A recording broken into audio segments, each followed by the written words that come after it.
గౌరవనీయులు మాజీ మంత్రివర్యులు హరీష్ రావు గారు, సబితా ఇంద్రారెడ్డి గారు, అలాగే జగదీశ్వర్ రెడ్డి గారు, శాసనసభ్యులు, శాసనమండలి సభ్యులు మరియు ఎంపీలు, మాజీ శాసనసభ్యులు, బీఆర్ఎస్ పార్టీకి సంబంధించిన ప్రతినిధి బృందం ఖమ్మం నగరంలో ఈరోజు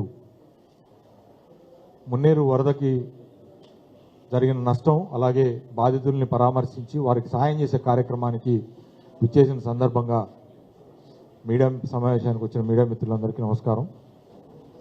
మిత్రులారా, నిన్న ఇవాళ మొన్న 3 రోజులుగా ఖమ్మం నగరం ప్రజలు అల్లల్లాడుతూ ఉన్నారు. చాలా ప్రాంతాల్లో జరిగిన వరద నష్టానికి సంబంధించి నేను నిన్న కూడా ప్రెస్ మీట్ పెట్టి మాట్లాడినాం.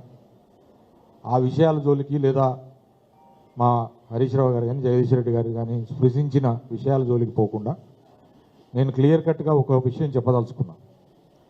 ప్రతిపక్షంగా మా పాత్ర మేము పోషించాల్సిన బాధ్యత మాకుంది.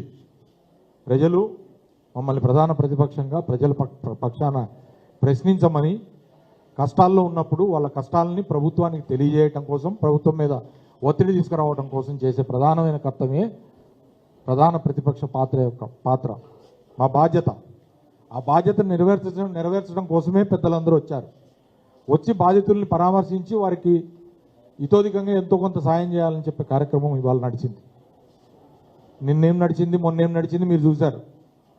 కానీ ఎంత దారుణం అంటే, ఒక ముఖ్యమంత్రి గారు ఈ పట్టణానికి వచ్చి, నగరానికి వచ్చి నైట్ స్టే చేసి ప్రజలకి స్వాంతన కల్పించాల్సిన చర్యల మీద రివ్యూ చేసి వారికి ఘనమైన ఆర్థిక సాయం కానీ లేకపోతే ఏదైనా ప్రకటిస్తారనుకుంటే ముష్టి 10,000 ఏ ఇంటికి పోయినా చెప్తున్నారు, మా ఇంట్లో సామాన్లు 5 లక్షలు పోయినాయి, 10 లక్షలు పోయినాయి అని.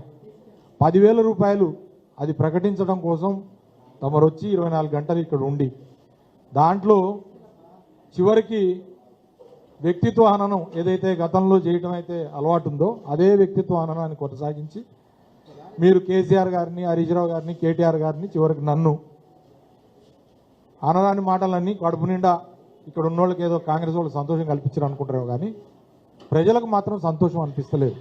మీ పర్యటన ద్వారా ప్రజలకి ఏమి స్వాంతన కలుగుతుందో ఒకసారి ఆలోచన చేయండి. మీ పర్యటన అయిపోయి మీరు వెళ్ళిపోయిన తర్వాత మేము వెళ్తే కూడా ప్రజలకు ఓడి పెట్టుకుంటున్నారు. ఇయో మీరు ఇట్లా బురద పూసుకొని తిరుగుతున్నారు. ఒక్క నాయకుడు కనీసం వచ్చి మమ్మల్ని కిందకి దిగి పలకరించలేదు. ఎట్లున్నారని పలకరించలే, ఏం తిన్నావు ఏం తాగినావు అని పలకరించలేదని ప్రజలు బాధపడతా ఉంటే ఆ బాధలు వినటానికి వచ్చి 4 డివిజన్లు 5 డివిజన్లో తిరిగి పర్యటన ముగించుకొని వెనుకకు వస్తూ ఉంటే, మేము ఏర్పాటు చేసిన స్థానికంగా కొంత సాయాన్ని వారికి అందించి వస్తూ ఉంటే నిస్సిగ్గుగా ఇంతమంది శాసనసభ్యులు ఉన్నారే, ఇంతమంది మాజీ మంత్రివర్యులు, ప్రజాప్రతినిధుల మీద ఆ రకంగా నీ కాంగ్రెస్ గూండాలతో, నిన్ను రౌడీ షీటర్లతో హత్యాయత్నం, ఒక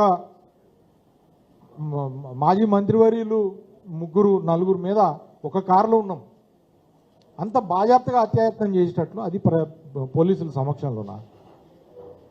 ఇది శోభనిస్తుందా? ఈ రాష్ట్రానికి హోంమంత్రి ఎవరు? సాక్షాత్తు ముఖ్యమంత్రి గారు. నేను డిమాండ్ చేస్తూ ఉన్నా, మీ పోలీసుల సమక్షంలో జరిగిన కాంగ్రెస్ గుండాలు, రౌడీ షీటర్ల యొక్క ఈ దాడికి సంబంధించిన వ్యక్తులు ఎవరైతే ఉన్నారో ఆ వ్యక్తుల్ని తక్షణం మీరు అరెస్ట్ చేయాలా, వాళ్ళ మీద యాక్షన్ తీసుకోవాలా, మేము కంప్లైంట్ ఇస్తాం. ఇప్పుడు పోతా ఉన్నాం సిపి గారి దగ్గర పోయి. ఈ రకంగా ప్రజల దగ్గర పోవటాన్ని మీరు అడ్డుకోలేరు. ఈ తుంటరి చర్యలకు అడ్డుపడితే నిజంగానే హరిశన్ అన్నట్లు లేకపోతే కేసీఆర్ గారు అనేకసార్లు అన్నట్లు తెలంగాణ వచ్చేదా తెలంగాణ? ఎన్నిసార్లు ఎన్ని రకాల దాడులు జరిగి ఉండొచ్చు. కేసీఆర్ గారు ప్రాణాలే తీయాలని ఆలోచన చేసిన వాళ్ళు, హరిశన్న లాంటి వాళ్ళని, కేటీఆర్ గారు లాంటి వాళ్ళని ప్రాణాలు తీయాలని చేసిన వాళ్ళు ప్రాణాలు సైతం లెక్క చేయకుండా ఉద్యమం నడిపిన చరిత్ర ఈ పార్టీది. మీరు చిల్లర రౌడీలు, వీధి రౌడీలు మీరు ఆపుతారా? ప్రజల దగ్గర పోకుండా మమ్మల్ని ఆపలేరు. కాబట్టి తస్మాత్ జాగ్రత్త. ఇది మాలో మరింత పట్టుదల పెంచుతుంది, మరింత జనం దగ్గర తిరుగుతాం మేము. మీరందరూ కూడా ఇక్కడున్న 3 మంత్రులు దీనికి బాధ్యత తీసుకోవాలి. ఇవాళ ముఖ్యమంత్రి గారితో సహా బాధ్యత తీసుకొని మేము మా మీద దాడి జరిగిన దాన్ని మిగతా ప్రజాస్వామ్యవాదులు అలాగే మిగతా పార్టీలు కూడా చూస్తున్నారు కాబట్టి వాళ్ళు కూడా బాధ్యతతో ఖండిస్తారని, అట్లనే ప్రభుత్వం తక్షణం దీంతో పాటుగా ఈ వ్యక్తుల మీద దాడి చేయడం కాకుండా దాడి చేసిన వాళ్ళ మీద చర్య తీసుకోవడం కాకుండా మా ప్రధానమైన మా ఆక్రోశం ప్రజలకి న్యాయం జరగాల, ప్రజల కోసం అని చెప్పి మేము వచ్చినాం, ప్రజల కోసం తిరిగినాం కాబట్టి ఆ వరద బాధితులకు సరైన న్యాయాన్ని ఇమీడియట్గా చేయండి. వాళ్ళకి ఇప్పటికైనా మంచినీళ్ళు పంపండి, కరెంటు పవర్ రెజ్యూమ్ చేయండి. 3 రోజులు అయింది పవర్ లేదు, వాళ్ళకి తాగటానికి మంచినీళ్ళు లేవు, తినడానికి తిండి లేదు. దయచేసి వాళ్ళకి ఇమ్మీడియట్ రిలీఫ్ మెజర్స్ ఇవ్వండి.